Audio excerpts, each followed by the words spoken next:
الاكل اللي احنا حرام ناكله في روسيا الجزء الثاني. لما انت تروح تجيب حاجه من اي محل فانت لازم تشوف اللي مرسوم على العلب.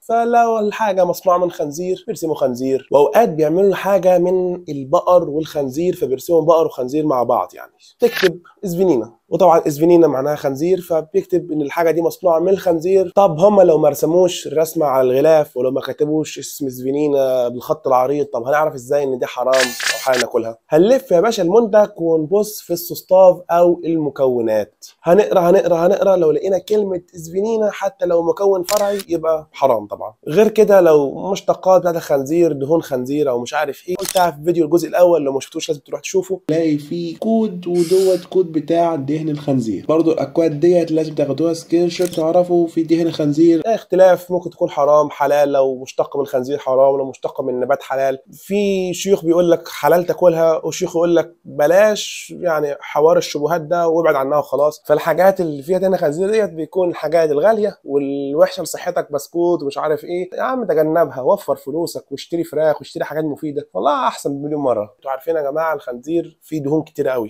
في اللحمه او اللانشون بيكون فيه حتت بيضه كتيره اللي هي الدهون، فاول ما تلاقي كميه دهون كبيره كده تعرف ان ده خنزير. وش زي ما في اكل كتير في مشتقات خنزير وفي خنزير ومش عارف ايه، في اكل اكتر بكتير حلال ومكون من بقر بس وفراخ بس، وحاجات حلال كتير قوي مكتوب عليها حتى كلمه حلال من ورا كده. ففي حاجات كتير جدا ممكن تاكلها. مش ان انا بعمل سلسله اقول لكم اكل حرام في روسيا يبقى كل الاكل حرام ومش عارف ايه، لا، انا بس بقول لكم الاكل حرام ايه عشان تتجنبوه، والباقي كله حلال. تخيل انا بقول لكم كام منتج بس والباقي كله حلال. ففي اكل حلال كتير جدا عشان برضه ما نظلمش روسيا، عشان في كتير قوي مسلمين هنا. وبس يا جماعه، ده كان الفيديو. والله انا ما اتكلمتش معاكم زمان يعني بالطريقه ديت. المهم ده الجزء الثاني. لو انتوا عاوزين الجزء الثالث الاكل حرام في روسيا، طبعا في اكل حرام كتير لحد السنه الجايه ممكن اعمل مليون فيديو يعني. فلو عاوزين اجزاء ثانيه اكتبوا في الكومنتات تحت واشتركوا في القناه علشان نكبر بالقناه سوا ان شاء الله. وشكرا على المشاهده والسلام عليكم.